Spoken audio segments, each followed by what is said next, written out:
Lorsqu'une policière du désert recueillit une chienne mourante avec un chiot dans la gueule, elle pensait simplement sauver 2 vies. Mais ce qu'elle ignorait, c'est que cette rencontre allait bouleverser tout un pays. Au départ, ce n'était qu'un sauvetage ordinaire. Une chienne épuisée, errant seule sous le soleil brûlant de l'Arizona. Pourtant, dès l'instant où leurs regards se croisèrent, quelque chose d'inexplicable se produisit. Car cette chienne n'était pas seulement en fuite, elle portait en elle un secret, un passé, et une promesse si puissante qu'elle allait rallumer la foi d'une femme qui n'y croyait plus. Quelques jours plus tard, ce qui commença comme une simple enquête prit un tournant inattendu, mensonge, trahison, miracle.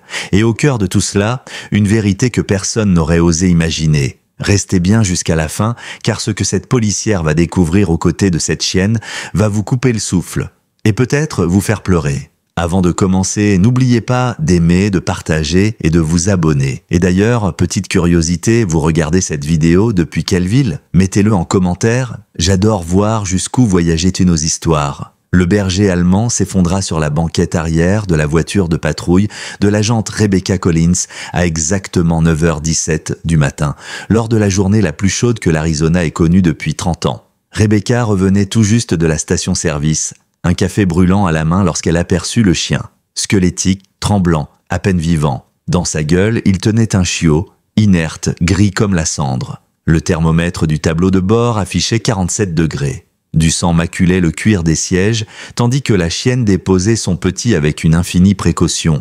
Avant de s'effondrer à son tour, ses côtes saillaient sous son pelage emmêlé, ses pattes laissaient des traces écarlates sur le tapis. Un de ses yeux était gonflé et fermé par l'infection, mais l'autre, celui qui voyait encore, se fixa sur Rebecca avec une expression qu'elle n'oublierait jamais. Ce n'était pas un regard de supplication, c'était un regard de confiance. « Mon Dieu !» murmura Rebecca en attrapant sa radio. « Qu'est-ce qui t'est arrivé, ma belle ?» Rebecca Collins avait vu beaucoup d'horreurs en 20 ans de service dans la police.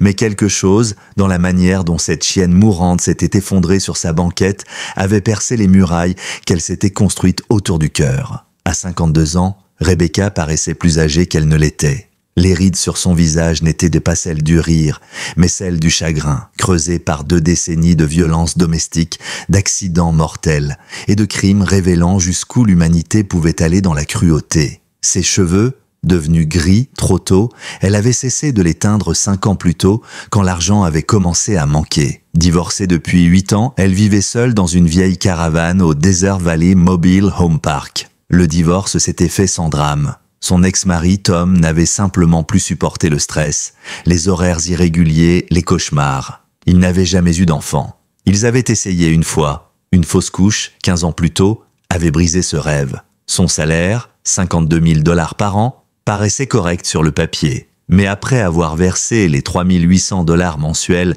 à l'établissement médical où résidait sa mère, atteinte d'Alzheimer, il ne restait presque rien. Margaret Collins ne reconnaissait plus sa fille, mais Rebecca continuait de lui rendre visite chaque mardi comme un rituel sacré, observant la lente disparition de la femme qui l'avait élevée.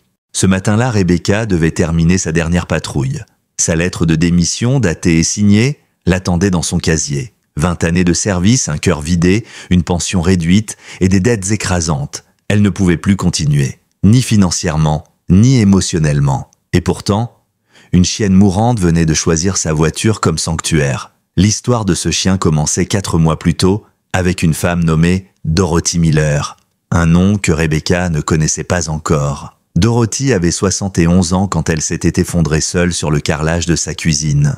Infirmière à la retraite, elle vivait ses dernières années dans un petit appartement de location, survivant avec 940 $ de sécurité sociale par mois. Le loyer en avalait déjà 650. Le reste devait suffire pour la nourriture, les médicaments, les factures, et pour sa chienne Bella. Et chaque fois, Dorothy choisissait Bella avant elle-même. Son mari, James, était mort d'un cancer 8 ans plus tôt. Leur fils unique, Robert Miller, avait coupé les ponts 5 ans auparavant après une dispute à propos de la maison familiale. Robert voulait la vendre pour investir dans une entreprise.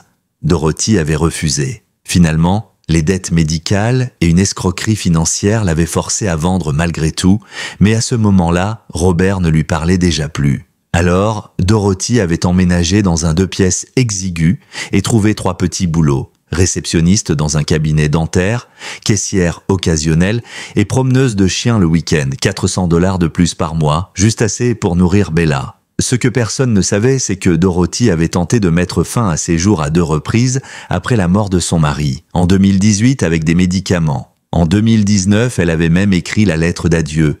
Puis en 2020, elle avait adopté Bella dans un refuge voué à l'euthanasie. Ce berger allemand l'avait sauvée. Plus qu'un animal, Bella était devenue sa raison de vivre, sa seule compagne, son ancre. 4 mois avant que Bella ne saute dans la voiture de Rebecca, Dorothy s'était réveillée à 6 heures du matin au son strident de son réveil.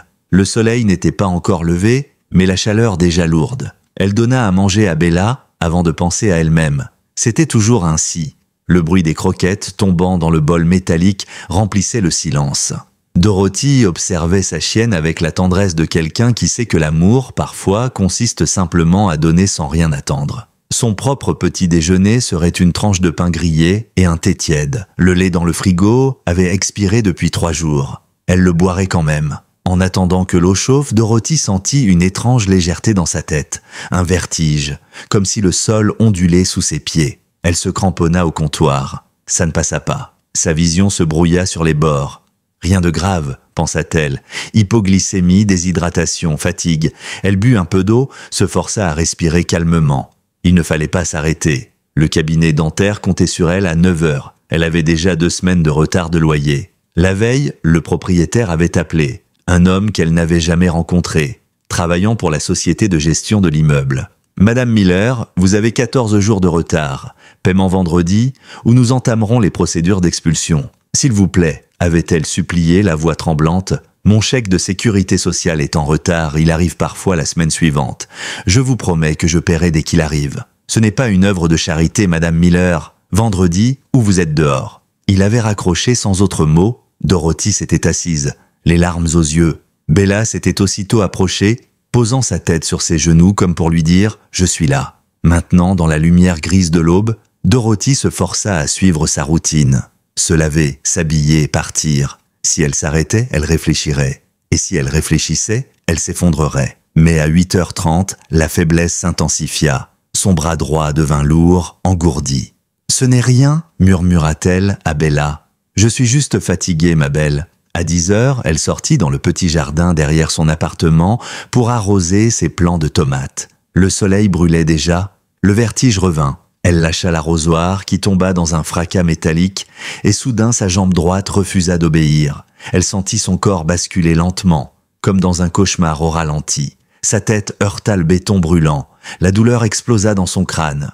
Elle essaya de bouger. Rien. Son bras droit, sa jambe, la moitié de son visage, paralysés. Elle voulut crier à l'aide, mais seul un son guttural sortit de sa gorge tordue. Accident vasculaire cérébral. La pensée traversa son esprit comme un murmure clinique. AVC massif. Bella apparut dans son champ de vision restreint, aboyant avec frénésie. La chienne tournait autour d'elle, paniquée, la poussant du museau, hurlant à la mort. Dorothy tente de parler, de dire « Va chercher de l'aide, ma fille ». Mais aucun mot ne sortit. Elle resta là, mi-consciente, mi-morte, pendant que le soleil montait dans le ciel, que le béton lui brûlait la joue. Sa dernière pensée claire fut « S'il te plaît, Seigneur, ne laisse pas Bella mourir seule comme je suis en train de mourir. » Puis, le noir. Bella resta à ses côtés 36 heures. Toutes les 2 heures, elle aboyait comme un appel rythmé, espérant que quelqu'un viendrait. Les voisins entendirent, mais crurent que Dorothy était simplement sortie. Le facteur remarqua les aboiements, mais continua sa tournée. La vie poursuivit son cours pendant que Dorothy Miller gisait morte sur son sol et que sa chienne veillait son corps. Quand la police finit par défoncer la porte, alertés par le gestionnaire venu remettre les papiers d'expulsion, ils trouvèrent le corps froid et raide. Bella était allongée contre lui, la tête posée sur la main sans vie de sa maîtresse, trop déshydratée pour tenir debout. Elle grogna faiblement quand ils approchèrent, non pas pour attaquer, mais pour protéger. Même morte, Dorothy restait sa mission. Le gestionnaire de l'immeuble fit 3 appels ce jour-là. Au médecin légiste, à la police, puis au service de contrôle animalier. En quelques heures, Dorothy Miller n'était plus qu'un dossier. Décès naturel. Aucun héritier immédiat. Ses biens furent étiquetés, son appartement vidé, et Bella, sa fidèle compagne, fut classée comme animal abandonné. 3 jours plus tard, Le téléphone de Robert Miller, son fils, vibra pendant une réunion d'affaires. Sur l'écran, bureau du médecin légiste, identification requise. Il sentit son estomac se tordre. Il ne savait pas encore que cette notification allait le hanter toute sa vie. Lorsque l'agent du contrôle animalier, une femme fatiguée au regard dur nommée Sandra Lopez, lui demanda « Que voulez-vous qu'on fasse de la chienne ?» Robert ne leva même pas les yeux. « Je n'en veux pas, faites ce que vous faites d'habitude avec les errants. » Sandra soupira sans émotion. « On la garde 72 heures. Si personne ne la réclame, elle sera euthanasiée. »« Très bien, dit-il simplement avant de tourner les talons. » Sandra plaça Bella dans une cage de transport métallique. La chienne, encore engourdie par la sédation, ne réagit pas d'abord, mais au fil du trajet, la panique monta. Elle sentait encore l'odeur de Dorothy sur la couverture qu'on avait laissée. Elle ne comprenait rien. Pourquoi sa maison était vide? Pourquoi sa maîtresse ne bougeait plus? Pourquoi tout le monde la traînait loin d'elle? À un feu rouge, sur la route poussiéreuse reliant Mesa à Saguaro Springs, Bella se jeta contre la grille. Une fois, deux fois. La troisième, le loquet rouillé céda. Le bruit claqua comme une détonation. Sandra freina brusquement, mais il était trop tard. Bella bondit hors du véhicule, ses pattes ensanglantées frappant l'asphalte brûlant, et disparut dans les broussailles. Sandra courut quelques mètres avant de s'arrêter, suffoquant sous le soleil. « Bordel !» murmura-t-elle. Elle regagna son camion et nota dans son rapport « Berger allemand femelle, environ 6 ans. État de détresse. Potentiellement dangereuse. À abattre 6 menaces constatées. » Mais Bella, elle, courait toujours, sans direction, sans but précis, seulement cette certitude primitive. Si elle cherchait assez longtemps, elle retrouverait Dorothy. Les chiens ne comprennent pas la mort comme nous. Ils comprennent l'absence. Et pour eux, l'absence peut être réparée en cherchant. Pendant 3 semaines, Bella revint chaque nuit sur le pas de la porte de Dorothy. Elle dormait sur le paillasson, la tête posée là où sa maîtresse posait autrefois ses clés. Les nouveaux locataires, un jeune couple, finirent par appeler la police. « Il y a un chien agressif devant chez nous !» cria la femme au téléphone. La deuxième fois, un officier arriva avec des ordres clairs, tirer si nécessaire. Il trouva Bella allongée sur le porche, les yeux fixés sur la porte. Elle ne grognait pas. Elle attendait. Il baissa son arme, soupira. « Allez, ma belle, va-t'en, avant que je doive faire quelque chose qu'on regrettera tous les deux. » Bella le regarda une dernière fois, puis se leva lentement et disparut dans la nuit. Elle chercha ensuite le centre médical pour personnes âgées où Dorothy faisait du bénévolat. Les infirmières la reconnurent immédiatement. « C'est Bella, la chienne de Dorothy. » Elles tentèrent de la faire entrer, de la nourrir, de la garder, mais Bella resta dehors, observant chaque visage, chaque silhouette en fauteuil roulant, espérant y reconnaître celle qu'elle avait perdue. Puis elle essaya l'église, le parc, le petit magasin où Dorothy achetait son thé. Personne, nulle part. Au bout d'un mois, Bella cessa de chercher. Elle avait perdu près de 15 kilos. Ses côtes ressortaient, sa démarche vacillait. Elle se nourrissait de restes dans les poubelles derrière les restaurants, se battant avec d'autres chiens pour un os ou une croûte de pain. Une nuit, alors qu'elle fouillait une benne, un chien mâle, un bâtard puissant et non castré, l'attaqua. Elle tenta de fuir, mais il était plus fort. Le combat fut violent, bref, cruel. Quand tout fut fini, Bella s'enfuit, tremblante, blessée, jusqu'à la lisière du désert. C'est là, au cœur d'un canyon asséché, qu'elle découvrit une série de petites grottes naturelles, des endroits où Dorothy aimait randonner autrefois. Peut-être qu'une odeur familière, un souvenir enfoui, l'avait guidée là. L'air y était plus frais, l'ombre plus dense. Elle s'y installa. Les jours devinrent des semaines. Son ventre gonfla. Elle était enceinte, seule, et mourait lentement de faim et de fièvre. L'été arizonien atteignit son paroxysme. 48 degrés à l'ombre. Les rares points d'eau se tarirent. Chaque nuit, Bella parcourait plusieurs kilomètres pour atteindre une auge rouillée près d'un ancien ranch.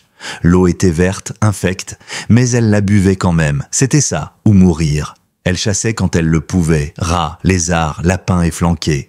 Mais ses forces déclinaient. Son corps brûlait ses propres muscles pour maintenir la vie qui grandissait en elle.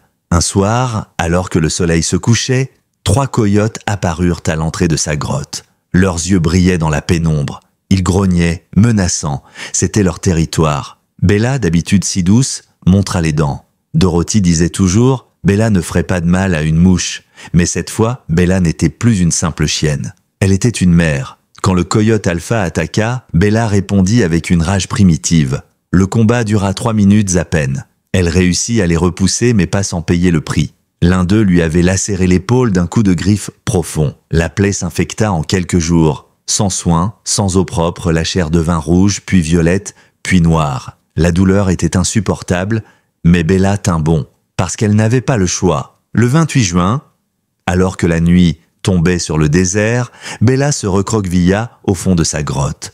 Son corps se contracta dans la douleur. Pendant 4 heures, elle m'y bat, seule, haletante. 5 petits, 4 forts. Le 5e, minuscule, presque immobile. Bella le lécha sans relâche, mordant la membrane, stimulant sa respiration jusqu'à ce qu'un faible gémissement traverse l'air chaud. Il respirait, faiblement, mais il respirait. Pendant les semaines suivantes, Bella protégea ses petits, affrontant la faim, la chaleur, les serpents et les coyotes. Mais un à un, ils moururent. Tous, sauf un, le plus petit, le plus faible, celui qu'elle avait refusé d'abandonner. Alors, un matin brûlant de juillet, Bella sut que son temps était compté. Son corps brûlait de fièvre, son infection s'était propagée. Mais le petit respirait encore, alors elle se leva, prit son chiot entre ses crocs et marcha. Elle marcha pendant des heures. 4 miles à travers la terre craquelée, le sable brûlant, les roches tranchantes. Le soleil tapait, le vent fouettait son pelage, son souffle devenait râle. Mais elle avançait, parce qu'il fallait qu'il vive. Et à 9h17, ce matin-là, elle atteignit la voiture de patrouille de l'agente Rebecca Collins. Rebecca venait de poser son café quand elle aperçut la silhouette. Une chienne famélique, le pelage collé à la peau, titubant, un petit corps gris pendu entre ses crocs. Elle s'approcha lentement, la vit déposer le chiot sur la banquette avec une tendresse infinie, puis s'effondrer. Rebecca sentit son cœur s'arrêter. Elle se précipita, ouvrit la portière, vérifia le pouls du chiot. « Oh mon Dieu !» murmura-t-elle. Elle attrapa sa radio d'une main, démarra de l'autre. « Ici unité 47. Urgence vétérinaire immédiate. Prévenez le docteur Thornton à la clinique. Je suis à 3 minutes. » « Quelle est la nature de l'urgence ?» répondit la radio. Rebecca jeta un regard dans le rétroviseur. La chienne respirait à peine, son œil encore ouvert la fixait. « Dites-lui qu'une mère vient de sauver son bébé et qu'elle est en train de mourir pour ça. » Elle chercha ensuite le centre médical pour personnes âgées où Dorothy faisait du bénévolat. Les infirmières la reconnurent immédiatement. « C'est Bella, la chienne de Dorothy. » Elles tentèrent de la faire entrer, de la nourrir, de la garder, mais Bella resta dehors, observant chaque visage, chaque silhouette en fauteuil roulant, espérant y reconnaître celle qu'elle avait perdue. Puis elle essaya l'église, le parc, le petit magasin où Dorothy achetait son thé. Personne, nulle part. Au bout d'un mois, Bella cessa de chercher. Elle avait perdu près de 15 kilos, ses côtes ressortaient, sa démarche vacillait. Elle se nourrissait de restes dans les poubelles derrière les restaurants, se battant avec d'autres chiens pour un os ou une croûte de pain. Une nuit, alors qu'elle fouillait une benne, un chien mâle, un bâtard puissant et non castré, l'attaqua. Elle tenta de fuir, mais il était plus fort. Le combat fut violent, bref, cruel. Quand tout fut fini, Bella s'enfuit, tremblante, blessée, jusqu'à la lisière du désert. C'est là, au cœur d'un canyon asséché, qu'elle découvrit une série de petites grottes naturelles, des endroits où Dorothy aimait randonner autrefois. Peut-être qu'une odeur familière, un souvenir enfoui, l'avait guidée là. L'air y était plus frais, l'ombre plus dense. Elle s'y installa. Les jours devinrent des semaines. Son ventre gonfla. Elle était enceinte, seule, et mourait lentement de faim et de fièvre. L'été arizonien atteignit son paroxysme. 48 degrés à l'ombre. Les rares points d'eau se tarirent. Chaque nuit, Bella parcourait plusieurs kilomètres pour atteindre une auge rouillée près d'un ancien ranch. L'eau était verte, infecte, mais elle la buvait quand même. C'était ça, ou mourir. Elle chassait quand elle le pouvait, rats, lézards, lapins efflanqués. Mais ses forces déclinaient. Son corps brûlait ses propres muscles pour maintenir la vie qui grandissait en elle. Un soir, alors que le soleil se couchait, 3 coyotes apparurent à l'entrée de sa grotte. Leurs yeux brillaient dans la pénombre. Ils grognaient, menaçants. C'était leur territoire. Bella, d'habitude si douce, montra les dents. Dorothy disait toujours « Bella ne ferait pas de mal à une mouche ». Mais cette fois, Bella n'était plus une simple chienne. Elle était une mère. Quand le coyote alpha attaqua, Bella répondit avec une rage primitive. Le combat dura 3 minutes à peine. Elle réussit à les repousser mais pas sans payer le prix. L'un d'eux lui avait lacéré l'épaule d'un coup de griffe profond. La plaie s'infecta en quelques jours. Sans soin, sans eau propre, la chair devint rouge, puis violette, puis noire. La douleur était insupportable, mais Bella tint bon, parce qu'elle n'avait pas le choix. Le 28 juin, alors que la nuit tombait sur le désert, Bella se recroquevilla au fond de sa grotte. Son corps se contracta dans la douleur. Pendant 4 heures, elle mit bas, seule, haletante, 5 petits, 4 forts. Le 5e, minuscule, presque immobile. Bella le lécha sans relâche, mordant la membrane, stimulant sa respiration jusqu'à ce qu'un faible gémissement traverse l'air chaud. Il respirait, faiblement, mais il respirait. Pendant les semaines suivantes, Bella protégea ses petits, affrontant la faim, la chaleur, les serpents et les coyotes. Mais, un à un, ils moururent. Tous, sauf un, le plus petit, le plus faible, celui qu'elle avait refusé d'abandonner. Alors, un matin brûlant de juillet, Bella sut que son temps était compté. Son corps brûlait de fièvre, son infection s'était propagée.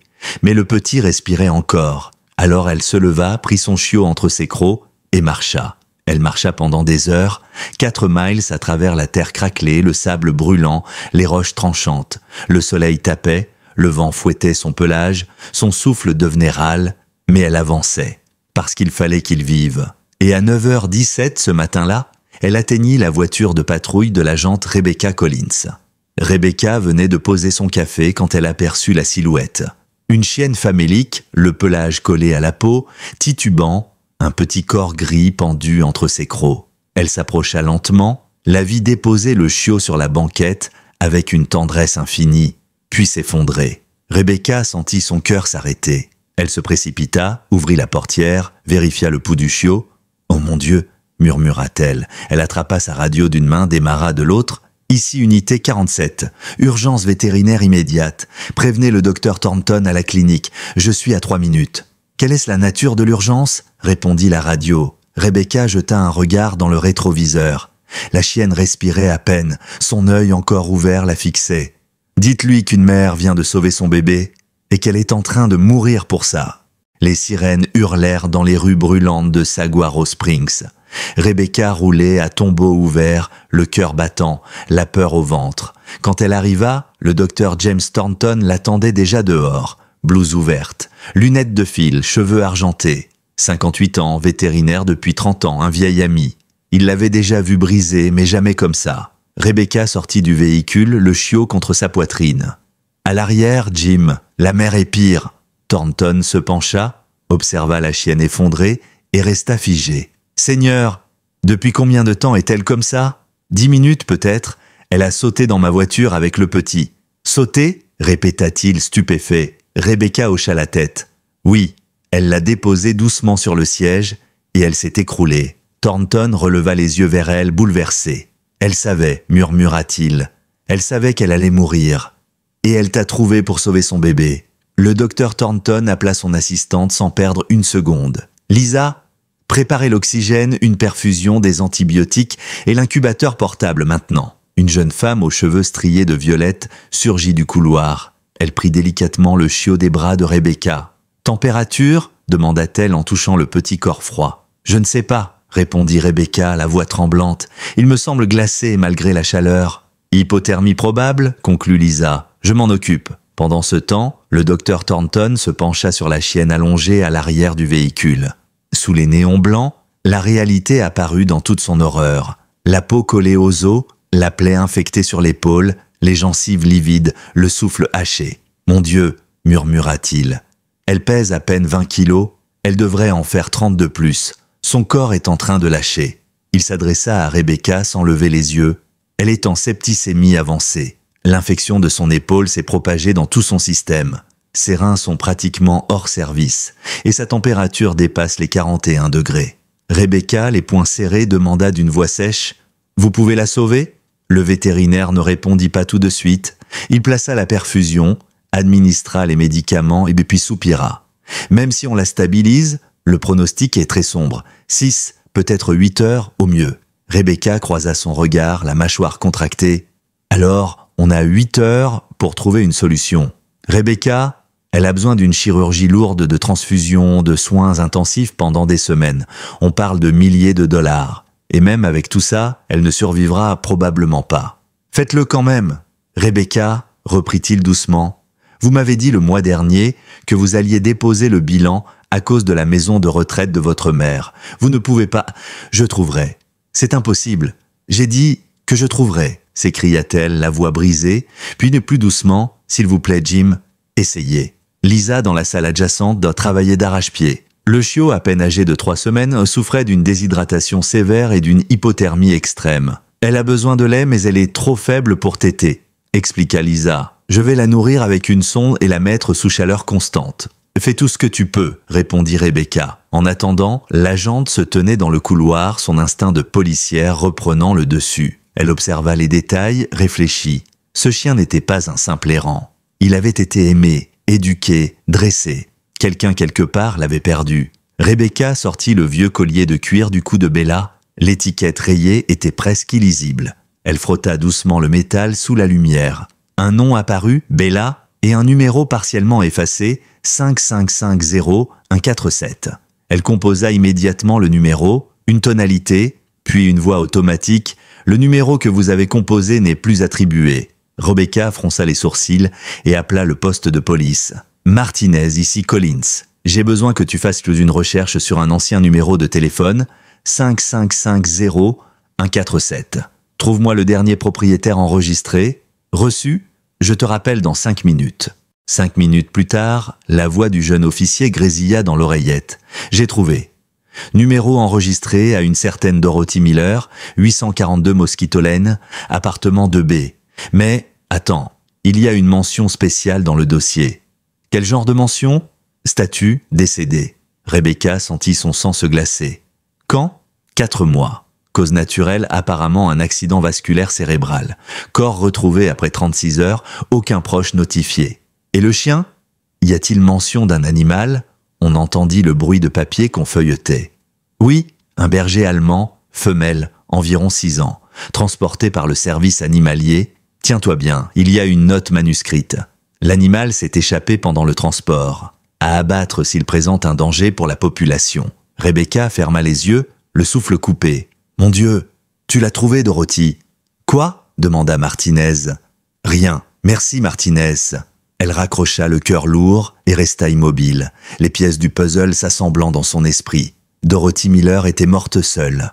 Et pendant 36 heures, Bella était restée près de son corps, 36 heures à veiller, à aboyer, à attendre une aide qui n'était jamais venue, puis capturée, elle s'était échappée, errant 4 mois dans le désert, affamée, blessée, enceinte. Et aujourd'hui, elle avait parcouru 4 miles sous un soleil infernal pour sauver son dernier chiot. Rebecca entre dans la salle d'examen. Bella reposait sur la table, le souffle faible mais régulier grâce à l'oxygène. Sa respiration faisait trembler la membrane du masque, son pelage souillé, ses pattes bandées, son œil encore gonflé. Rebecca s'approcha doucement. « Docteur Thornton, je dois vous dire quelque chose. » Il leva les yeux inquiets. « Quoi encore ?» Elle lui raconta tout. Dorothy, l'AVC, la mort, les 36 heures, l'évasion, les mois d'errance, le chiot, tout. Le vétérinaire resta silencieux un long moment. Puis il murmura « Je connaissais Dorothy Miller. » Rebecca releva brusquement la tête. « Quoi ?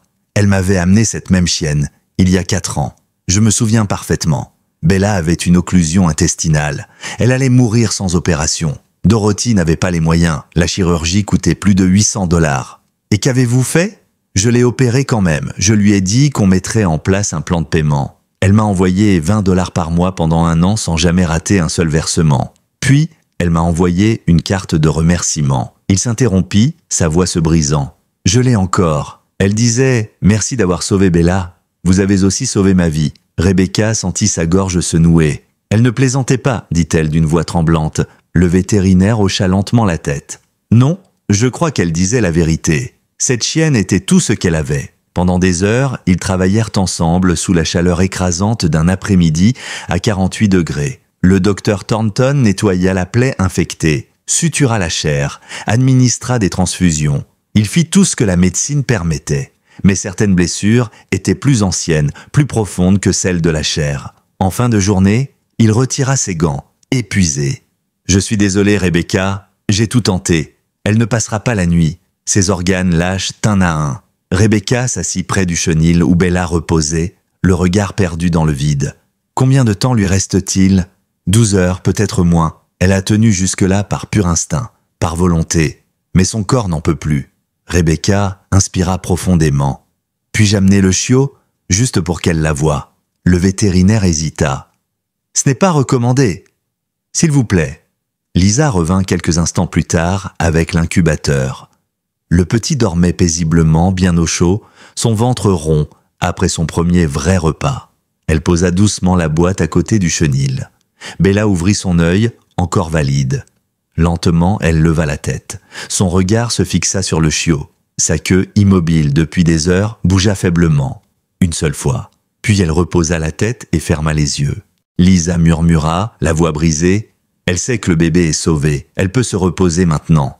Mais Rebecca n'était pas prête à la laisser partir. Elle sortit son téléphone, prit une photo de Bella et de son chiot côte à côte, puis tapa un message. « Voici Bella. Sa maîtresse est morte il y a 4 mois. Depuis, elle survit seule dans le désert. Elle a donné naissance à 5 chiots dans une grotte. 4 sont morts. Aujourd'hui, elle a parcouru 4 miles sous 47 degrés pour sauver le dernier. Elle l'a déposé dans ma voiture avant de s'effondrer. Les vétérinaires disent qu'elle ne survivra pas à la nuit. Mais elle a déjà tout donné. C'est ça l'amour. C'est pour ça que je suis devenue policière. Sauvez Bella. » Elle posta le message à 19h47, puis posa son téléphone sans rien attendre. Le message de Rebecca partit dans le silence d'une clinique assoupie. À 19h47, elle ne s'attendait à rien, peut-être quelques partages, une poignée de commentaires, mais à 21h, son téléphone vibrait sans arrêt. À 22h, la notification devint un flux ininterrompu. Et à minuit, la publication avait dépassé les 200 000 partages. Les photos de Bella et de son chiot, serrés l'un contre l'autre sous la lumière blafarde du chenil, avaient touché une corde sensible que les réseaux n'avaient pas connue depuis longtemps. Sous le message, les commentaires affluaient. « Dites-nous où envoyer de l'argent. Je suis vétérinaire, je peux aider gratuitement. Cette chienne mérite de vivre. » Lisa entre dans la salle d'attente, le visage illuminé par l'écran de son téléphone. « Rebecca, ton poste explose. » Rebecca leva les yeux, fatiguée. « Explose ? Je parle de viralité absolue.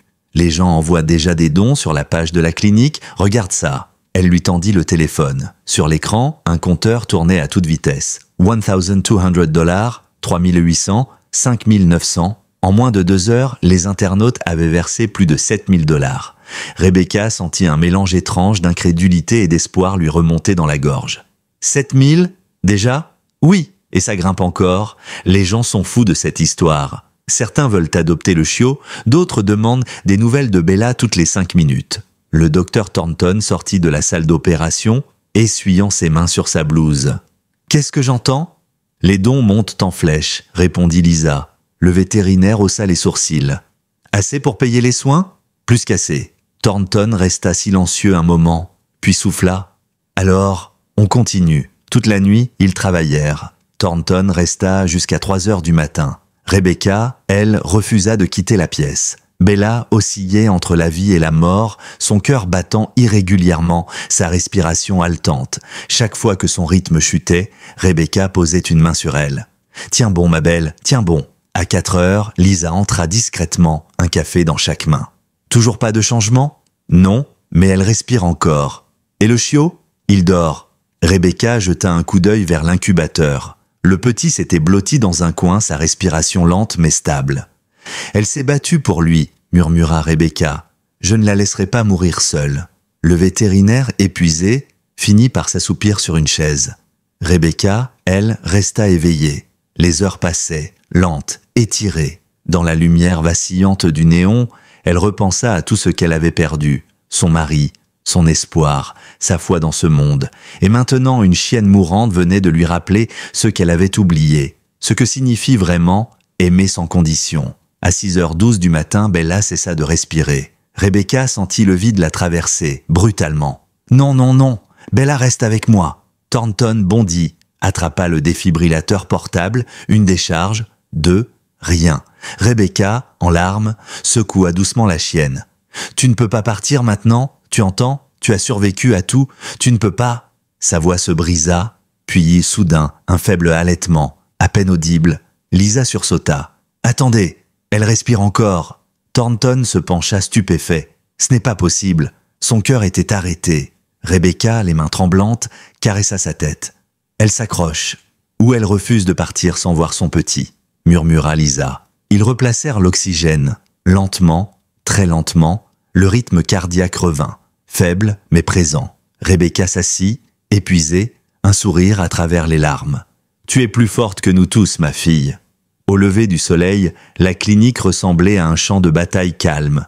Le silence était presque sacré. Rebecca sortit quelques minutes sur le trottoir. Le ciel rosissait au-dessus du désert, son téléphone vibra, des notifications par centaines. Elle ouvrit l'application, 540 000 partages, des messages du monde entier, France, Brésil, Japon. Des journaux la contactaient, des chaînes locales voulaient des interviews, et parmi tous ces messages, un attira son attention. Rebecca, je crois que je connaissais Dorothy Miller. C'était ma voisine. Elle parlait souvent de Bella. Je veux aider. Le message venait d'une certaine Megan Price, une aide-soignante. Rebecca répondit aussitôt « Je vous écoute ». La réponse arriva presque immédiatement. Dorothy m'a laissé une boîte avant sa mort. Elle m'avait dit « Si jamais il arrive quelque chose à moi, promets-moi de garder ça pour Bella ». Je ne savais pas quoi en faire. Voulez-vous que je vous la donne ? Rebecca serre le téléphone. Oui, absolument. À 9h, Megan entra à la clinique. Petite, les cheveux tirés en queue de cheval, elle tenait une boîte en fer cabossée. C'était sous son lit, dit-elle doucement. Rebecca l'ouvrit. À l'intérieur, une vieille laisse, un carnet à spirale et une photo. Sur la photo, Dorothy souriait, un bras autour de Bella. Derrière elle, un panneau indiquait « Saguaro Springs Animal Clinic », la même où elle se trouvait maintenant. Rebecca tourna la photo. Au dos, une inscription tremblait au stylo. « Si quelque chose m'arrive, promettez-moi de ne pas laisser Bella seule. Elle m'a sauvée. Sauvez-la à son tour. » Rebecca sentit les larmes lui monter aux yeux. Elle tendit la photo au docteur Thornton. « Regardez, elle parlait de vous, Jim. » Le vétérinaire lut la note, puis posa la main sur son front. « Seigneur, si seulement j'avais su. » Dans le carnet, les pages étaient remplies d'écritures fines. Des listes de dépenses, de petits poèmes, de souvenirs. Sur la dernière page, une phrase unique. « Quand je partirai, Bella me cherchera. Et si quelqu'un la trouve, dites-lui que je l'attends. » Rebecca referma lentement le carnet, incapable de parler. 2 jours passèrent. Bella restait dans un état critique mais stable. Le chiot, lui, reprenait des forces. Rebecca venait chaque matin, chaque soir.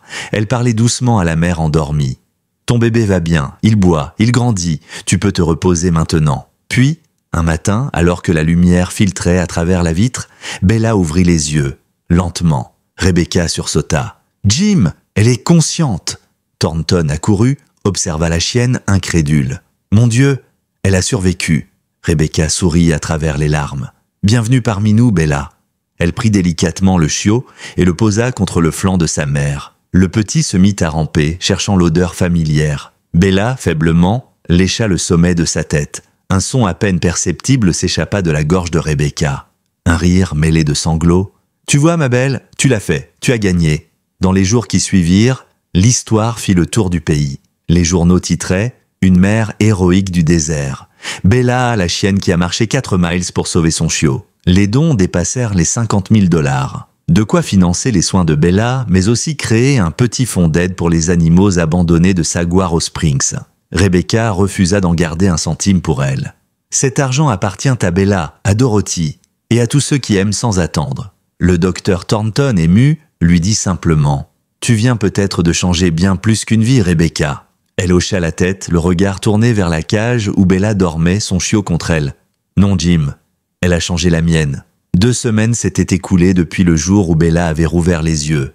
Sous les soins du docteur Thornton et de Lisa, elle reprenait lentement des forces. Son poil redevenait doux, ses plaies cicatrisaient. Elle mangeait seule désormais, même si son regard portait encore les ombres du désert. Rebecca venait chaque matin avant le service et chaque soir après sa tournée. Elle s'asseyait près de la cage, son café à la main, parlant d'une voix basse et apaisante. « Tu sais, ma belle, je n'ai pas de famille non plus. Juste une vieille caravane et trop de factures. Alors peut-être qu'on se ressemble, toi et moi. 2 survivantes un peu cabossées. » Bella la fixait calmement, son œil clair vibrant d'une intelligence presque humaine. À chaque visite, elle remuait un peu plus la queue. Le chiot, quant à lui, avait été baptisé Hope par Lisa. Parce que c'est exactement ce qu'elle représente, avait-elle dit en souriant. Rebecca avait acquiescé sans discuter. Hope, ça lui va bien. Hope grandissait vite. 3 semaines plus tard, elle trottinait déjà dans la salle d'examen, mordillant les chaussures de Lisa, renversant des gobelets de café, provoquant des éclats de rire à chaque bêtise. Mais Bella, toujours en convalescence, la suivait du regard sans la quitter une seconde, comme si elle craignait qu'on la lui reprenne. Un matin, Rebecca arriva plus tôt que d'habitude. Le soleil se levait à peine, teintant le ciel de rose et d'or. Elle trouva Thornton endormi sur son bureau, entouré de dossiers. Sur la table, la boîte en fer de Dorothy trônait toujours, ouverte. Rebecca s'approcha curieuse. Un détail attira son attention. Une enveloppe pliée en deux, coincée entre les pages du carnet. Elle la sortit avec précaution. Sur le papier jauni, on pouvait lire « À qui trouvera Bella ?» Rebecca hésita, puis elle l'ouvrit. À l'intérieur, une lettre manuscrite, tremblée mais lisible. « Si vous lisez ceci, c'est que je ne suis plus là. Ma Bella est tout ce que j'ai laissé derrière moi. Elle n'est pas qu'un chien, elle est le cœur battant de ce que j'étais. Si quelqu'un la trouve, je vous en prie, ne la laissez pas mourir seule. Et si c'est une femme qui la trouve, dites-lui merci, parce qu'il faut une femme pour comprendre le poids du silence, de la solitude et de la fidélité absolue. » Dorothy Miller. Rebecca resta figée, la gorge serrée. Elle plia lentement la lettre, la remit dans la boîte et murmura « Tu as été entendue, Dorothy, je te le promets. » Les jours suivants, Bella continua de progresser. Elle commençait même à marcher à l'extérieur dans le petit jardin derrière la clinique. Rebecca la tenait en laisse, Hope trottant à côté, trébuchant parfois sur l'herbe sèche. Le vétérinaire observait la scène depuis la fenêtre, un sourire discret aux lèvres. Lisa le rejoignit. « Vous pensez qu'elle va s'en sortir, docteur ?»« Oui, pas seulement le corps, le cœur aussi. Et Rebecca, je crois qu'elle guérit en même temps qu'elle. » Lisa sourit doucement. « Vous croyez que Rebecca va les adopter ?» Thornton prit une profonde inspiration. « Je crois que c'est déjà fait. » Ce jour-là, Rebecca remplit les formulaires d'adoption. Elle hésita un instant avant de signer, puis posa résolument son stylo. « Voilà, officiellement, vous êtes à moi, les filles. » Lisa éclata de rire. « Félicitations, maman. » Rebecca leva les yeux au ciel, amusée malgré elle. « Je préfère dire partenaire si ça ne te dérange pas. » Thornton entra dans la pièce, les mains dans les poches. « C'est une belle chose que tu fais, Rebecca. Mais, tu es sûre ? Les soins, la nourriture, les frais, ce n'est pas rien. » Elle haussa les épaules. « J'ai vendu ma voiture et j'ai mis fin à ma démission. Attends, tu as repris ton badge ?» Rebecca acquiesça. « Oui. J'ai repensé à ce que Bella a fait. Elle a marché 4 miles sous un soleil de plomb pour sauver son petit. Alors je peux bien marcher un peu plus pour sauver quelques vies de plus. » Thornton lui sourit, les yeux brillants. « Tu es incorrigible, ou simplement vivante pour la première fois depuis longtemps. » Mais quelque chose demeurait en suspens. Un soir, alors qu'elle rangeait ses dossiers, Rebecca tomba sur le rapport de décès de Dorothy Miller. Elle le lut une fois, puis une deuxième. Quelque chose clochait. Le rapport indiquait « Décès approximatif estimé à 8h30 du matin le 14 mars. Découvert le 16 mars à 20h15 par un agent immobilier venu notifier une procédure d'expulsion. Rien d'étrange à première vue, sauf que le rapport précisait aussi « Aucun signe de lutte, détresse respiratoire probable, aucun appel d'urgence enregistré. » Rebecca fronça les sourcils. « Aucun appel ?» murmura-t-elle. « Et les voisins ? Personne n'a rien entendu pendant 2 jours ?» Elle appela le commissariat. « Martinez ? C'est encore moi. Tu peux vérifier quelque chose ? Dis toujours. Les logs téléphoniques de Dorothy Miller la semaine de sa mort, et si possible, les appels entrant et sortant du secteur. Pourquoi ? J'ai un mauvais pressentiment. » Le lendemain matin, Martinez la rappela, l'air nerveux. « Tu avais raison, Rebecca. Il y a un appel sortant le jour de sa mort, à 10h13. Vers qui ? Le numéro est enregistré sur une société de gestion immobilière, Deserson Properties. Le même propriétaire qui a lancé la procédure d'expulsion. Et ensuite, aucun autre appel. Plus rien jusqu'à l'intervention du coroner. » Rebecca se redressa sur sa chaise. « Tu peux me donner le nom du gestionnaire ? » « Oui, un certain Mark Ellison. Il gère une dizaine d'immeubles à Mesa et Saguaro Springs. Pourquoi ? Tu crois qu'il y a un lien ? » Rebecca fixe la photo de Dorothy et Bella sur son bureau. « Je crois surtout que personne n'a pris le temps de regarder. » Le soir même, elle se rendit au siège de Deserson Properties. Le bureau était propre, trop propre. Derrière le comptoir, un homme au sourire commercial l'accueillit. « Bonjour, agent Collins. Que puis-je faire pour vous ? J'ai quelques questions sur une ancienne locataire. Dorothy Miller, vous vous souvenez d'elle ?» Le sourire de l'homme se figea légèrement. « Ah, bien sûr, triste histoire. Une vieille dame adorable. Vous avez été en contact avec elle le jour de sa mort ?» Il hésita. Je ne me souviens pas très bien. Peut-être un appel pour le loyer. À 10h13, exactement. Vous étiez au bureau ce matin-là? Oui, je crois. Mais écoutez, agente, on gère des centaines de dossiers, Savez-vous qu'elle était déjà morte depuis probablement 2 heures à ce moment-là? Mark Ellison blêmit. Quoi? Vous avez affirmé avoir parlé à Dorothy Miller à 10h13. Le coroner fixe l'heure du décès à environ 8h30. Alors dites-moi, monsieur Ellison, avec qui avez-vous parlé? Le silence tomba, lourd. L'homme se mit à jouer nerveusement avec son stylo. Je ne sais pas. Peut-être une erreur? Un bug du système. Rebecca le fixa sans ciller. Les bugs ne signent pas les quittances de loyer, monsieur Ellison. Et celle du 14 mars porte votre signature, datée de 10h14. L'homme déglutit. Je veux mon avocat. Rebecca esquissa un sourire froid. Parfait. Vous pourrez lui expliquer comment une femme morte a payé son loyer. Ce soir-là, en rentrant chez elle, Rebecca trouva Bella allongée sur le tapis, Hope roulée en boule contre son ventre. Elle s'accroupit, les caressa longuement et murmura « Je crois que Dorothy avait raison. Toi et moi, on n'était pas censés se rencontrer par hasard. » Bella leva les yeux vers elle, et dans ce regard fatigué, il y avait quelque chose de plus fort que des mots. La promesse silencieuse que l'histoire n'était pas encore terminée. Le lendemain matin, Rebecca déposa Bella et Hope à la clinique avant de reprendre la route vers le commissariat. Le soleil se levait à peine et déjà l'air vibrait d'une chaleur lourde. Dans la voiture, la radio grésillait faiblement, diffusant un vieux morceau de country que Dorothy aurait probablement aimé. Rebecca se surprit à chanter doucement, presque inconsciemment. Ce n'était pas dans ses habitudes, mais depuis quelques semaines, quelque chose avait changé. Bella dormait enfin profondément. Hope grandissait, curieuse et vive. Et Rebecca, pour la première fois depuis des années, se sentait ancrée dans quelque chose de vrai. Au commissariat, Martinez l'attendait avec un dossier sous le bras. « Tu ne vas pas aimer ce que j'ai trouvé, » dit-il en la voyant entrer. « J'ai déjà connu pire. J'ai creusé sur Deserson Properties et sur Mark Ellison. C'est sale, Rebecca, très sale. » Elle s'adossa à la table. « Je t'écoute ?» Martinez posa 3 feuilles devant elle. Ellison n'est pas seulement gestionnaire, il est aussi actionnaire d'une société écran, Mesa Property Holdings. Et cette société a racheté plusieurs immeubles occupés par des locataires âgés.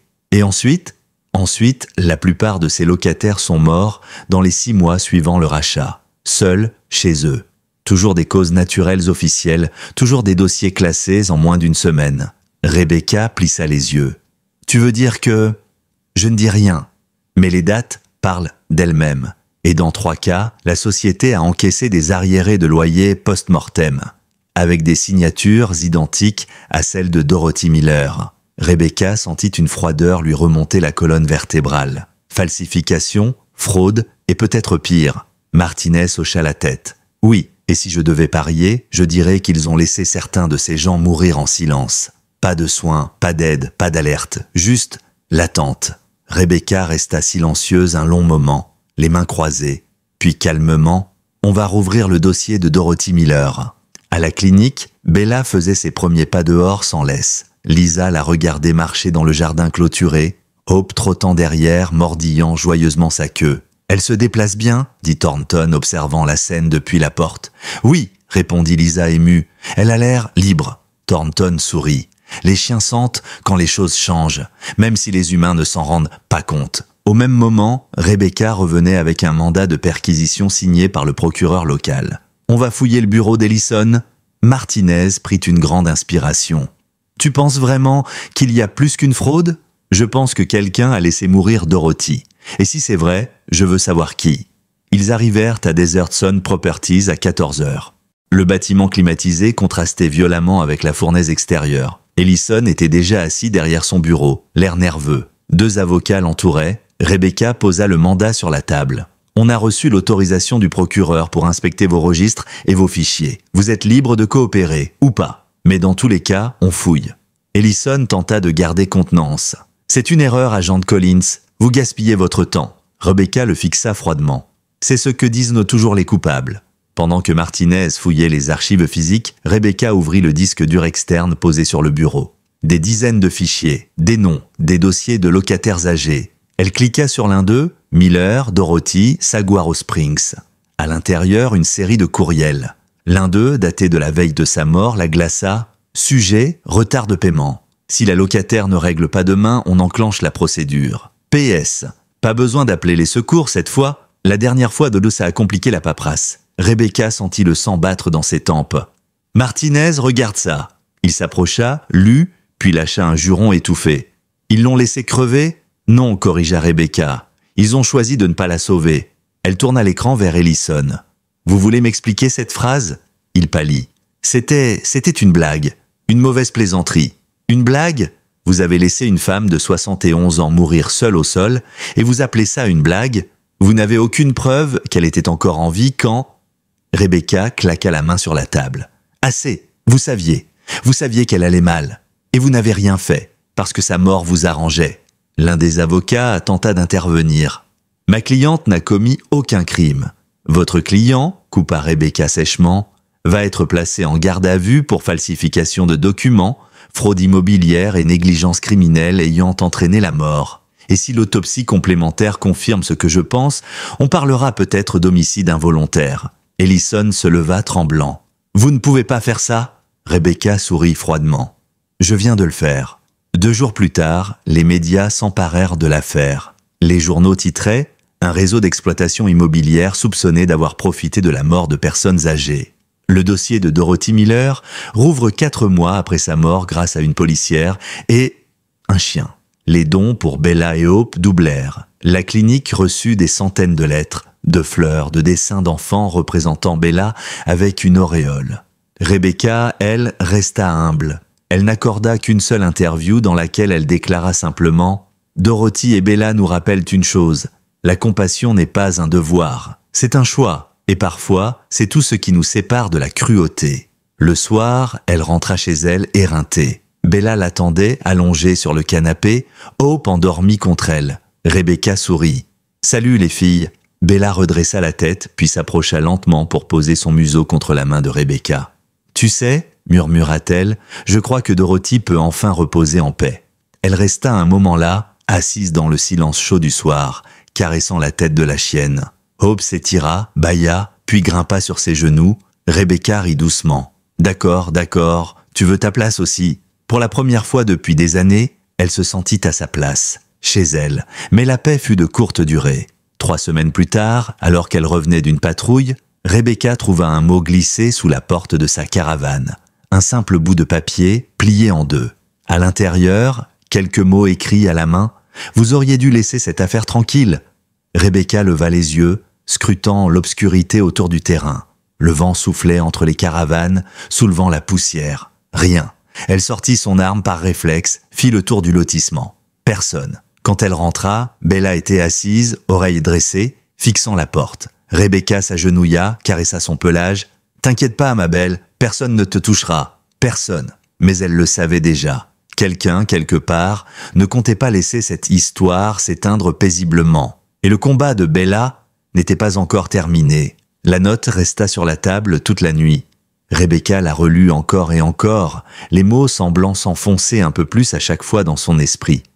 Vous auriez dû laisser cette affaire tranquille. Elle avait reçu des menaces au cours de sa carrière, mais celle-ci avait un goût différent, trop direct, trop intime. Quelqu'un savait où elle vivait, Bella semblait le sentir. La chienne tournait sans cesse près de la porte, le poil hérissé et les oreilles droites. Hope, d'ordinaire si joueuse, se tenait collée à sa mère, silencieuse. Rebecca vérifia 2 fois les verrous, ferma les rideaux, puis s'assit dans le noir, son arme posée sur la table. Dehors, le désert respirait lentement, comme une bête endormie. À minuit passé, elle s'assoupit enfin, une main sur le métal froid de son pistolet. Le lendemain matin, elle apporta la note au commissariat. Martinez la lut, puis releva les yeux. « Tu crois que c'est lié à Ellison ? » ?»« Je ne crois pas, j'en suis sûr. Il n'était qu'un pion. »« Tu penses qu'il y a quelqu'un au-dessus de lui ?» Rebecca acquiesça. Desert Sun Properties n'était qu'une façade. Si quelqu'un a eu les moyens de couvrir autant de morts sans que personne ne s'en aperçoive, c'est qu'il y a plus gros derrière. Martinez soupira. « Tu veux que je demande la protection pour toi ? » ?»« Non. » Rebecca ? »« Non, Martinez. Je ne veux pas qu'on me tienne à distance de cette affaire. Dorothy mérite mieux. Et Bella aussi. » Martinez la regarda un instant, puis hocha la tête. « D'accord, mais fais attention. » Le soir même, Rebecca rentra à la caravane. Bella l'accueillit avec un aboiement joyeux, Hope bondissant derrière elle. La chaleur tombait doucement. Le ciel prenait cette teinte violette propre au crépuscule d'Arizona. Rebecca s'accroupit, prit la tête de Bella entre ses mains. « On dirait que t'es redevenue toi-même, ma belle. » Bella ferma les yeux, se laissa faire, puis soudain son corps se raidit. Ses oreilles pivotèrent vers l'extérieur. Rebecca sentit son ventre se nouer. « Qu'est-ce qu'il y a ?» Un bruit, léger, presque imperceptible, comme un pas dans le gravier, juste dehors. Rebecca se leva lentement, saisit son arme et fit signe à Bella de rester. Elle s'approcha de la fenêtre, écartant légèrement le rideau. Rien, le terrain vide, les autres caravanes sombres, le silence absolu. Puis elle vit quelque chose, une ombre qui se déplaçait entre deux véhicules, rapide, furtive. Rebecca ouvrit brusquement la porte, arme en avant. « Police, montrez-vous !» Silence. Elle fit un pas dehors. L'air était lourd, immobile. Puis soudain, un éclat métallique au sol. Elle se pencha. Une cartouche vide. Un message gravé au couteau sur le métal. Dernier avertissement. Rebecca sentit le froid lui grimper le long du dos. Le lendemain, elle montra la douille à Martinez. « Ils te menacent, clairement, Rebecca. On ne peut pas ignorer ça. Ils essaient de me faire peur. C'est tout. Et si ce n'est pas qu'une intimidation ?» Elle haussa les épaules. « Alors ils vont découvrir que je m'effraie moins qu'eux. » Elle passa la journée à éplucher les dossiers d'Ellison. Un nom revenait plusieurs fois. Carter Development Group. Elle fit une recherche rapide. Société immobilière basée à Phoenix. Des centaines de propriétés. Des liens directs avec Mesa Property Holdings. Mais un détail attira son attention. Le PDG, Richard Carter, ancien homme politique local connu pour ses relations avec les milieux financiers et ses dons généreux aux forces de l'ordre. « Voilà notre marionnettiste », murmura-t-elle. 2 jours plus tard, Rebecca fut convoquée par son chef, le capitaine Howard. Il referma la porte derrière elle, l'air grave. « Assieds-toi, Rebecca. »« Qu'est-ce qu'il y a ?»« J'ai reçu un appel du bureau du procureur, et aussi d'un certain Richard Carter. Il prétend que tu harcèles ses employés. » Rebecca serra les poings. « Vous plaisantez ? Il est derrière tout ce réseau. Vous avez vu les preuves. J'ai vu des suppositions. Rien de concret. Et maintenant, j'ai des ordres. Tu dois te retirer de l'enquête. » « Quoi ? » « C'est terminé, Rebecca. L'affaire est transférée au service d'État. Et toi, tu prends des congés. » Elle resta figée. « Vous allez le laisser s'en tirer ? Ce n'est pas à moi d'en décider. Alors ce sera à moi, » murmura-t-elle avant de sortir, sans un regard en arrière. Cette nuit-là, elle ne dormit pas. Bella non plus. La chienne tournait sans cesse, nerveuse, grognant par moments vers la porte. À 2 heures du matin, Rebecca se leva, enfila son jean, prit son arme et ses clés. « On y va, ma belle !» Bella la suivit immédiatement. Hope, curieuse, tenta de grimper dans la voiture, mais Rebecca la prit dans ses bras et la posa à l'intérieur sur une couverture. « Toi aussi, petite, si on bouge ensemble. » Elle démarra la voiture, prit la direction de Phoenix. 2 heures de route dans la nuit noire. Elle savait que c'était insensé, risqué, mais elle n'avait jamais su reculer devant l'injustice. Et surtout, elle ne voulait pas que la mort de Dorothy soit un simple dossier oublié. Arrivée en ville, elle gara sa voiture sur un parking désert face au grand immeuble de verre de Carter Development Group. L'enseigne brillait encore dans la nuit. Rebecca la fixa un moment, puis elle murmura à Bella « Reste ici, ma belle, je reviens. » Bella gémit faiblement, refusant de détourner le regard. Rebecca soupira. « D'accord, mais tu restes derrière moi, compris ?» La chienne aboya doucement, comme pour dire oui. Rebecca entra par la porte principale. À cette heure, le hall était vide, gardé seulement par un agent de sécurité. « Bonsoir, officier, » dit-il poliment. « Inspection de routine, » répondit-elle en montrant son badge. Le garde la laissa passer sans discuter. Elle prit l'ascenseur, monta jusqu'au dernier étage. Les bureaux de direction, silence total. Mais lorsqu'elle entra dans le couloir principal, une silhouette se découpa à l'autre bout. Un homme grand, costume sombre, téléphone à la main. Il se retourna lentement. Rebecca reconnut immédiatement son visage. Richard Carter. « Agent Collins, dit-il avec un sourire, vous avez le don de vous mêler de ce qui ne vous regarde pas. La mort de Dorothy Miller me regarde. Une vieille femme, seule, malade, un dommage collatéral au mieux. Vous saviez qu'elle était vivante quand vos employés ont refusé d'appeler les secours. Vous saviez ?» Carter haussa les épaules. « La compassion est un luxe, Madame Collins. Et moi, je fais du profit. Vous faites des morts. Je fais du business. » Rebecca s'approcha, son regard brûlant. « Vous allez payer pour ce que vous avez fait? Il sourit. Vous n'avez aucune preuve, et demain matin, votre carrière sera terminée. Derrière Rebecca, un bruit de pas. Elle se retourna, 2 hommes en costume s'avançaient, armes à la ceinture. Des gardes privés, Carter croisa les bras. Vous devriez partir pendant qu'il en est encore temps. Rebecca recula lentement. Vous avez peut-être le pouvoir, Carter, mais moi, j'ai la vérité, et elle finira par sortir. Elle fit demi-tour, sortant du bureau d'un pas rapide, Bella sur ses talons. Dans l'ascenseur, son cœur battait la chamade. Mais elle tenait enfin le nom du vrai responsable. Et elle savait que désormais, elle n'était plus seulement témoin. Elle était devenue la cible. Quand elle regagna la voiture, Hope dormait paisiblement sur la couverture. Rebecca s'assit au volant, tremblante. Bella posa sa tête sur ses genoux. « Je sais, ma belle, on vient d'ouvrir la porte de quelque chose de plus grand que nous. » Elle regarda la ville s'éloigner dans le rétroviseur, les lumières se fondant dans l'horizon désertique. Puis elle ajouta doucement « Mais on ne reculera pas, pas maintenant. » La route du retour vers Saguaro Springs fut longue, silencieuse et tendue. Rebecca roulait sans parler, le regard fixé droit devant elle. Bella, installée sur le siège passager, ne quittait pas la fenêtre des yeux. Hope dormait, roulé en boule sur la banquette arrière, bercée par le ronronnement du moteur. Le ciel commençait à pâlir à l'horizon lorsque Rebecca atteignit enfin la route désertique menant à son quartier. Elle s'arrêta un instant sur le bas-côté, coupa le contact et laissa le silence retomber. L'adrénaline commençait à redescendre, remplacée par une fatigue écrasante. Elle ferma les yeux. Quelques secondes seulement, puis un bruit sec claqua dans la nuit. Pfff, suivi d'un léger sifflement. Rebecca rouvrit les yeux, l'instinct en alerte. Le pneu avant gauche, crevé. Elle sortit de la voiture, l'arme à la ceinture. Le vent chaud du désert lui fouettait le visage. Elle s'agenouilla, observa la roue, un clou planté en plein centre. Pas un accident, pas sur cette route vide. Quelqu'un savait qu'elle passerait ici. Bella, à l'intérieur, se mit à grogner un son grave, profond. Rebecca se redressa. « Chut !» murmura-t-elle. Mais avant qu'elle ne puisse réagir, les phares d'un autre véhicule s'allumèrent derrière elle, éblouissants. Une voiture noire, vitres teintées, moteur ronflant. Rebecca leva la main pour se protéger de la lumière. « Montrez-vous, police de Saguaro Springs !» Pas de réponse, puis lentement, la voiture avança, se rapprochant d'elle. Rebecca recula d'un pas, sa main glissant sur la crosse de son arme. L'instant suivant, le moteur rugit et le véhicule fonça droit sur elle. Elle eut à peine le temps de se jeter sur le côté. La voiture passa à quelques centimètres, soulevant un nuage de poussière brûlante. Rebecca roula sur le sol, se releva en jurant, arma son pistolet. La voiture fit demi-tour au loin, ses pneus crissant sur la route sèche. « Allez, viens !»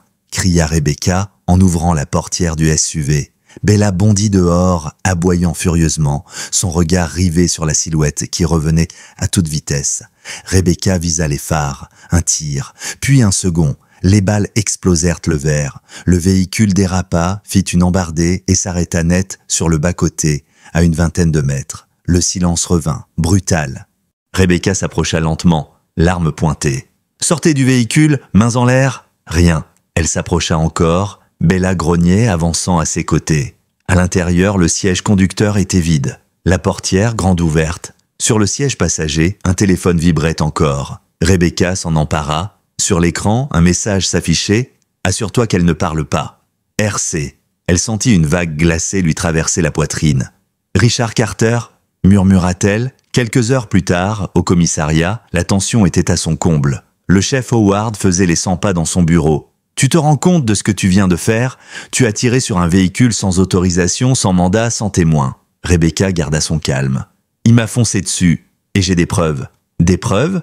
Un téléphone sans empreinte? Un conducteur invisible?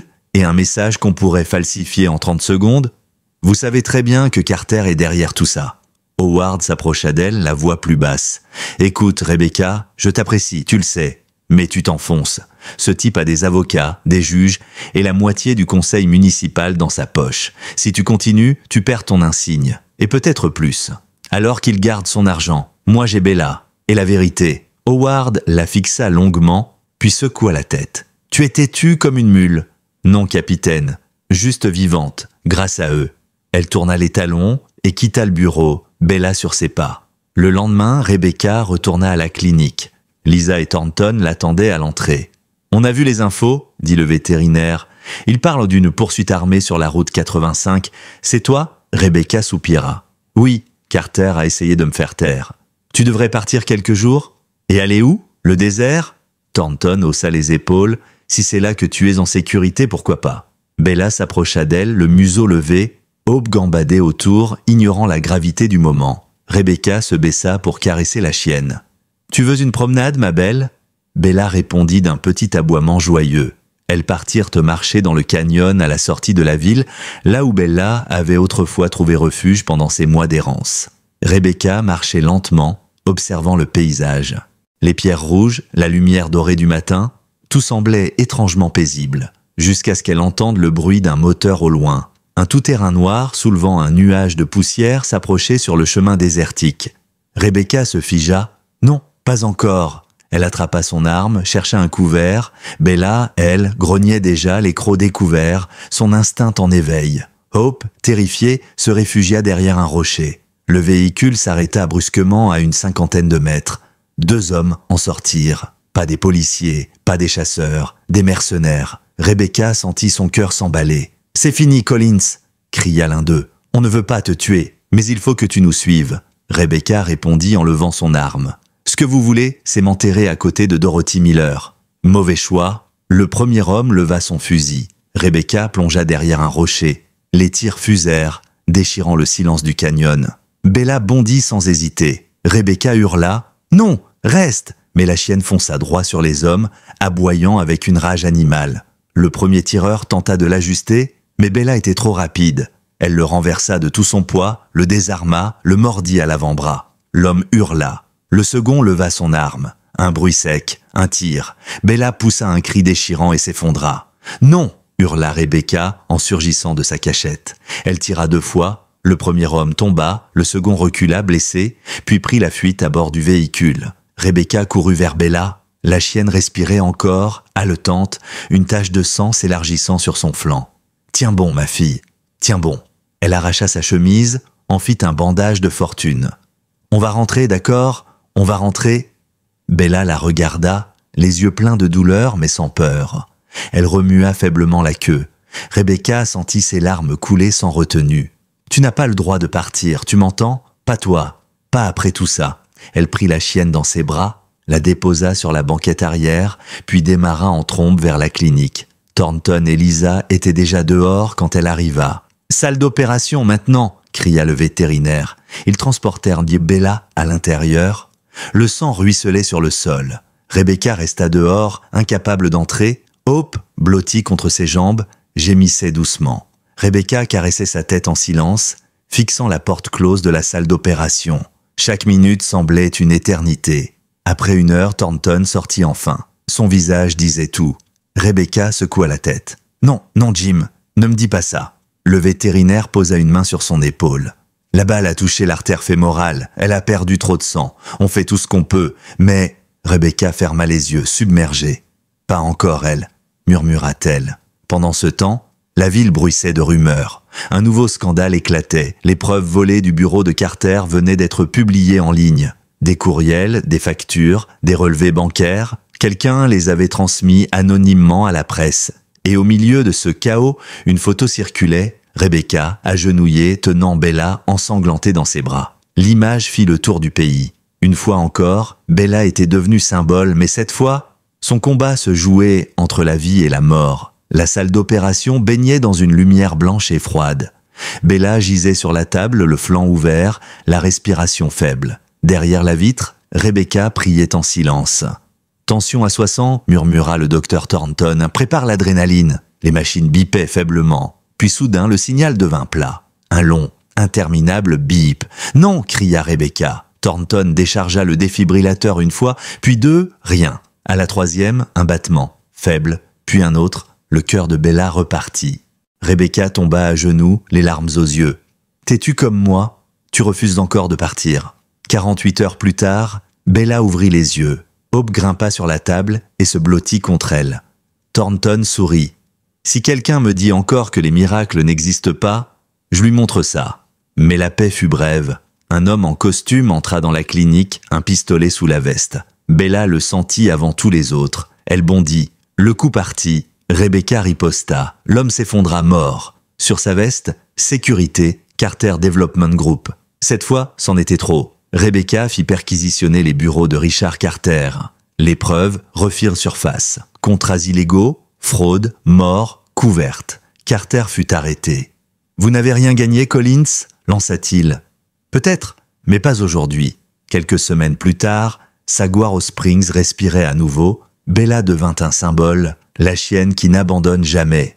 Une pétition lança la création d'un refuge, le sanctuaire Bella. Un soir, Rebecca trouva une photo sur le pas de sa porte. Dorothy et Bella, souriant, dans un jardin. Au dos, elle veille sur toi maintenant. Rebecca posa la photo sur son cœur. Oui, Dorothy, et moi aussi. 5 ans plus tard, le soleil d'Arizona éclairait le sanctuaire Bella et Dorothy, un refuge pour chiens abandonnés et aînés isolés. À ses côtés trottait Hope, majestueuse, le regard serein. « On a fait du chemin, hein, ma belle ?» dit Rebecca en souriant. Chaque année, des écoliers venaient découvrir l'histoire de Bella. Rebecca leur racontait, elle a traversé le désert pour sauver son chiot. Elle aurait pu mourir, mais elle a choisi la vie. Parce qu'aimer, c'est protéger, même quand tout semble perdu. Les enfants écoutaient, émus, certains pleuraient. Rebecca concluait, le vrai courage, ce n'est pas de se battre, c'est de continuer à aimer. Le soir, dans son jardin, Rebecca ouvrit le vieux carnet de Dorothy. Une phrase y brillait sous la lumière du crépuscule. Aimer Bella, c'était déjà vivre 2 fois. Le vent du désert soufflait doucement. Hope leva la tête vers les étoiles et poussa un long cri. Rebecca caressa son pelage. Oui, ma belle, elle nous entend. Et pour la première fois depuis longtemps, Rebecca s'endormit en paix, entourée de la seule famille qu'elle ait jamais eue. Quelques années plus tard, un documentaire retraça leur histoire. Bella, Hope, Dorothy, Rebecca. Des millions de gens furent bouleversés. Dans le hall du premier refuge, Bella's Promise, une plaque portait ces mots « L'amour véritable ne meurt pas ». Il avance à travers le feu, et quand tout le monde l'a abandonné, il continue, parce qu'il se souvient pour 2. Et sur la bande-son, la voix de Rebecca murmurait « Ce n'est pas une histoire sur la mort, mais sur la vie. Bella a sauvé Hope, Dorothy a sauvé Bella, et ensemble, elles ont sauvé notre foi en l'humanité. »